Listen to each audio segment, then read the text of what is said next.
Hello everyone, welcome to Monia study class.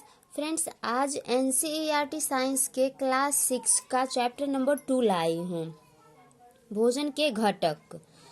Friends, आप इस channel को अभी तक सब्सक्राइब नहीं किए हैं तो सब्सक्राइब कर लीजिएगा और वीडियो को लास्ट तक देखिएगा। वीडियो अगर आपके हेल्पफुल लगे तो लाइक शेयर जरूर करिएगा। चलिए वीडियो को शुरू करते हैं। हमारे आहार में अन्न से बना व्यंजन जैसे रोटी, चावल, उसके साथ दाल, मांस, सब्जी भी होना चाहिए। इसके अतिरिक्त दही, मट्ठा तथा अचार भी शामिल करना चाहिए। किसमें? हमारे आहार में, जिसे हम लोग डेली खाने में यूज करते हैं। उसमें एक ही प्रकार के नहीं होना चाहिए, उसमें सभी प्रकार के मिश्रित भोजन होना चाहिए।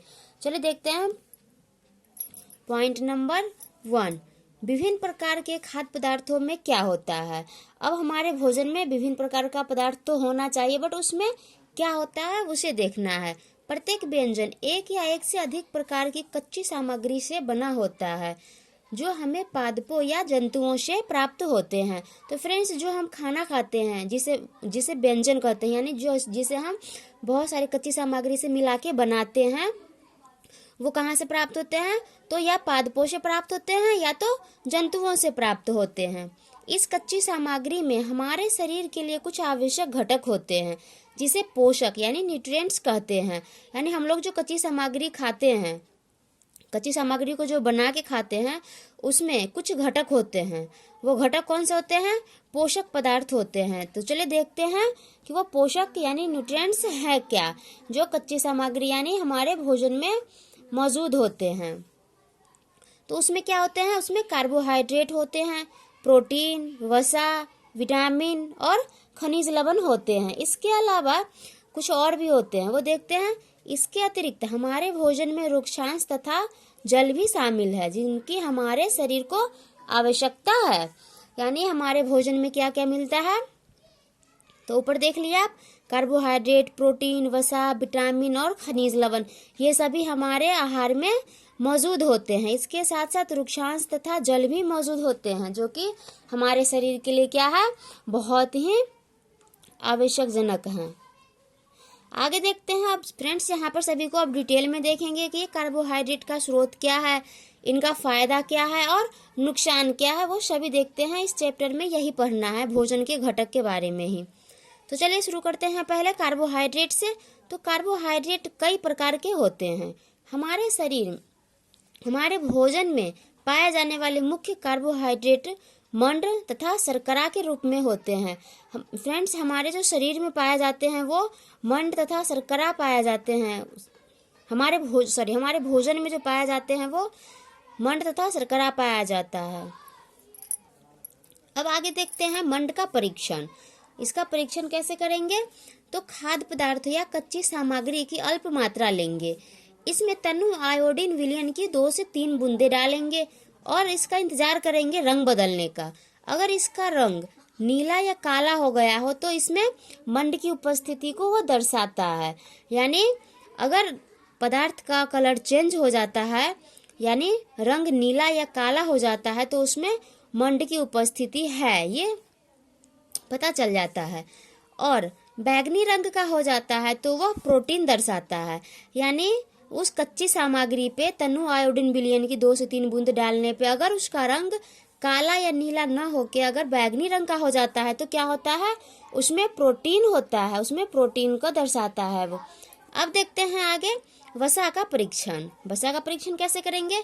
तो खाद्य पदार्थ को एक कागज में रखकर उसे कूटेंगे। यानी एक कागज लेंगे और उसमें थोड़ा सा खाद्य पदार्थ रखेंगे और फिर उसको कूटेंगे। ऐसा करने पर अगर कागज पर तेल के धब्बे हैं तो वह क्या है? वसा को दर्शाता है।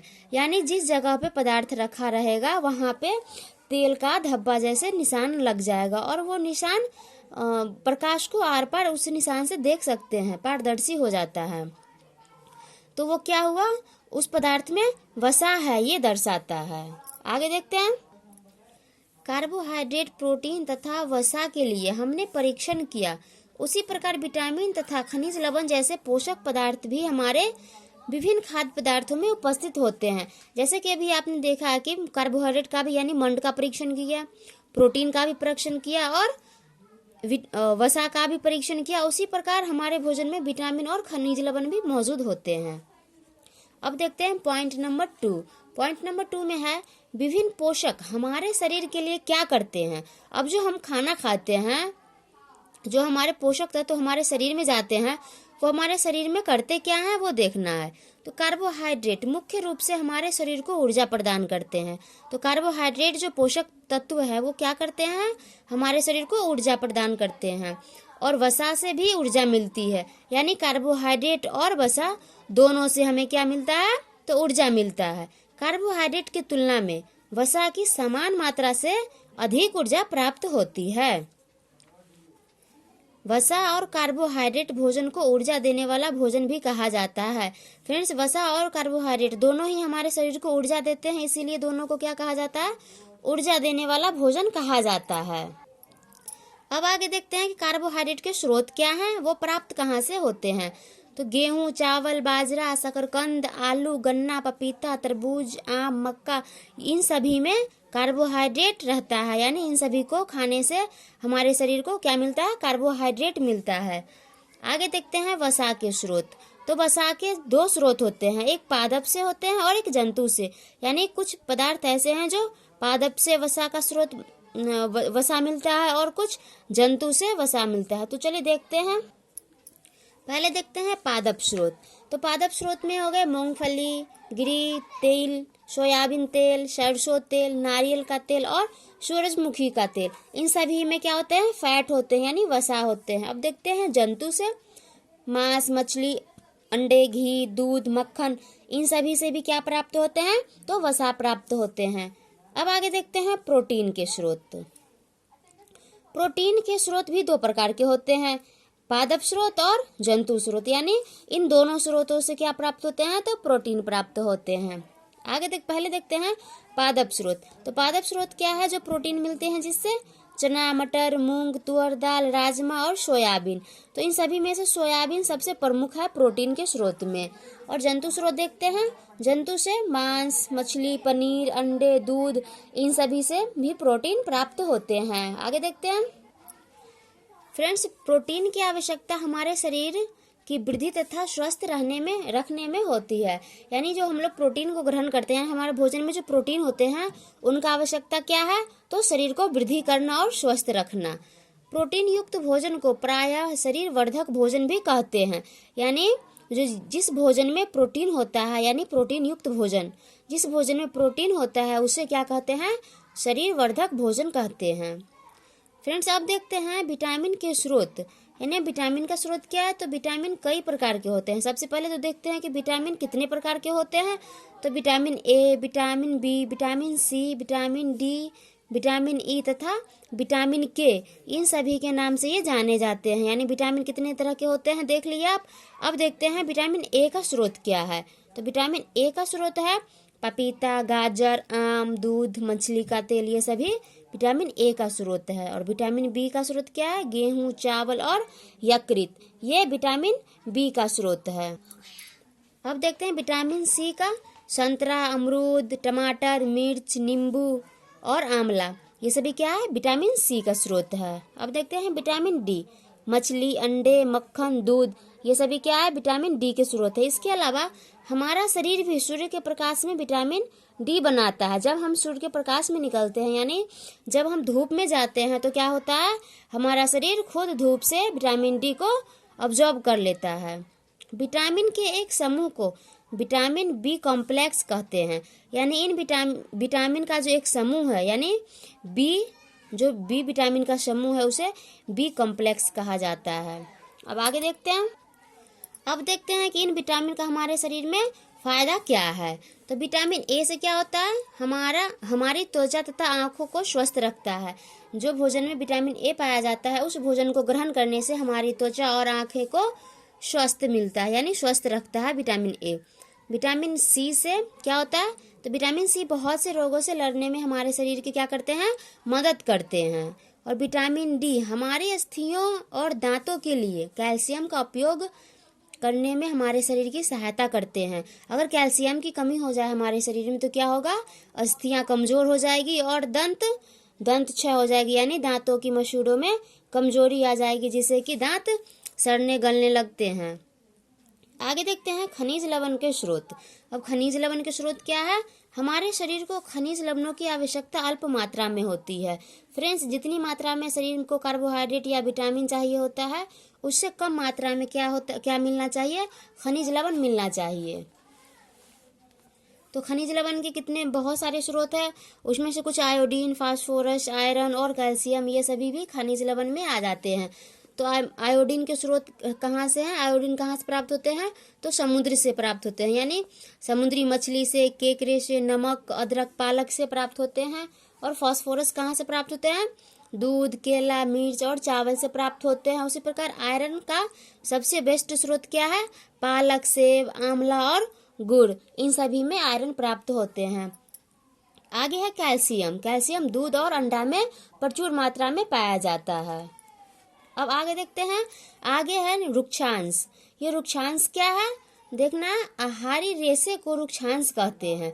जो हम भोजन करते हैं जिसमें रेशेदार होता है, जो आहार रेशेदार होता है, उसे रुक्षांश कहते हैं।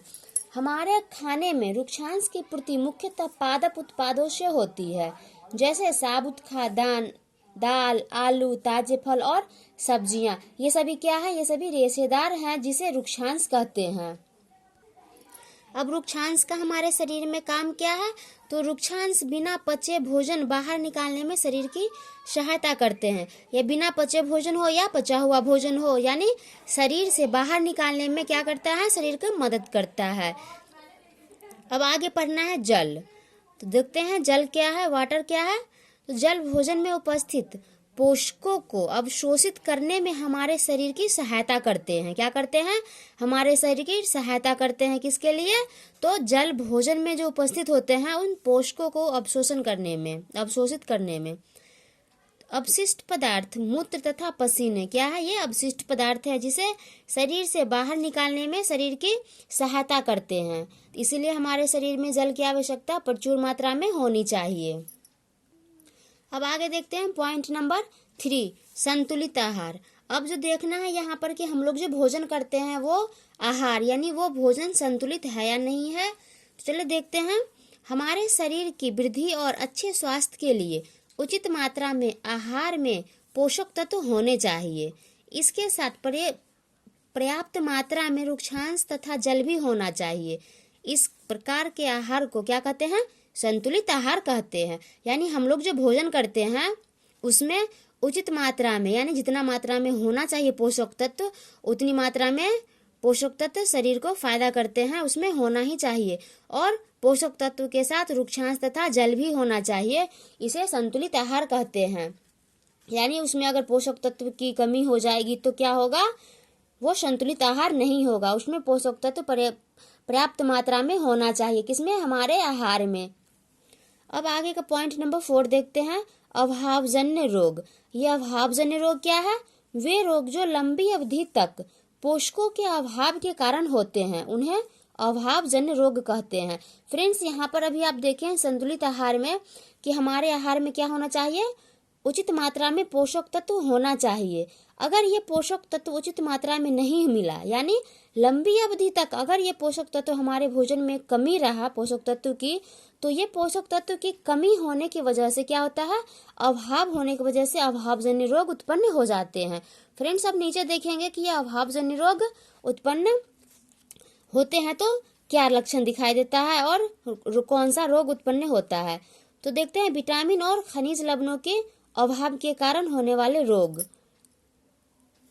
तो यहाँ पर विटामिन और खनिज लवण देखते हैं, इनका अभावजन्य रोग, यानी इनके अभाव से क्या रोग होगा और हमारे शरीर में इनका कौन सा लक्षण दिखाई देगा वो देखते हैं। विटामिन ए देखते हैं पहले। विटामिन ए की कमी से क्या होता है? दृष्टिहीनता होती है, यानी क्षीणता हो जाती है। तो इससे का लक्षण क्या हमारे शरीर में दिखता है? तो कमजोर दृष्टि हो जाती है, जो रात में दिखाई नहीं देता है या कम दिखाई देता है। विटामिन B1 की कमी से क्या होता है? तो बेरी रोग हो जाता है। और इसका लक्षण क्या है? दुर्बल मांसपेशियां और काम करने में ऊर्जा की कमी महसूस होती है हमारे शरीर में। आगे देखते हैं विटामिन सी। विटामिन सी की कमी से स्कर्वी हो जाता है, जो मसूड़ों से खून निकलने लगता है और घाव भरने में अधिक समय लगता है। आगे है विटामिन डी। विटामिन डी की कमी से क्या होता है, तो रिकेट्स होता है, जिसमें अस्थियों का मुलायम होकर मुड़ जाना, यानी हमारे शरीर में लक्षण क्या दिखता है, तो अस्थियां कमजोर मुलायम हो जाती है और मुड़ने लगती है। आगे देखते हैं कैल्शियम। कैल्शियम की कमी से क्या होता है, तो अस्थियां और दंत क्षय, यानी हमारी अस्थियां कमजोर हो जाती है और दंत क्षय यानी दांत की मसूड़े कमजोर होकर दांत गिरने लगते हैं, सड़ने गलने लगते हैं। तो इसी प्रकार आयोडीन की कमी से क्या होता है, आयोडीन की कमी से घेंघा रोग हो जाता है, जो कि एक गर्दन की ग्रंथि को फूल जाना, यानी गर्दन की ग्रंथि जो होती है वो फूल जाती है और बच्चों में मानसिक विकलांगता भी दिखता है। किसके कारण, आयोडीन के कारण। आगे देखते हैं, लास्ट पॉइंट है लौह यानी आयरन। अब देखना है कि लौह की कमी से यानी आयरन की कमी से क्या होता है, तो रक्तता होती है और इसका लक्षण होता है शरीर का कमजोर पड़ जाना, यानी कमजोरी फील होने लगती है शरीर में, इसका यही लक्षण है।